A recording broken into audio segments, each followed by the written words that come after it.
ଶ୍ରୀରାମ ଚେତନା ଜାଗରଣ ସଂଘ ଆନୁକୂଲ୍ୟରେ ଆଜି ରାମ ନବମୀ ପାଳିତ ହୋଇଯାଇଛି। ଏହି ଅବସରରେ ଅପରାହ୍ନରେ ଏକ ବିଶାଳ ଶୋଭାଯାତ୍ରା ପରମିଟ୍ ପଡ଼ିଆରୁ ବାହାରି ସହର ପରିକ୍ରମା କରିଥିଲା।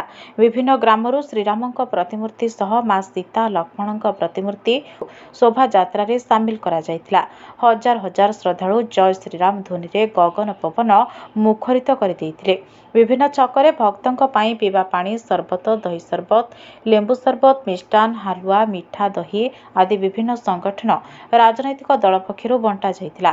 ପୋଲିସ ପ୍ରଶାସନ ପକ୍ଷରୁ ମଧ୍ୟ ଟ୍ରାଫିକ୍ ନିୟନ୍ତ୍ରଣ ଓ ଆଇନ ଶୃଙ୍ଖଳା ପରିସ୍ଥିତି ନିୟନ୍ତ୍ରଣ ପାଇଁ 22 ପ୍ଲାଟୁନ୍ ଫୋର୍ସ ମୁତୟନ କରାଯାଇଥିଲା।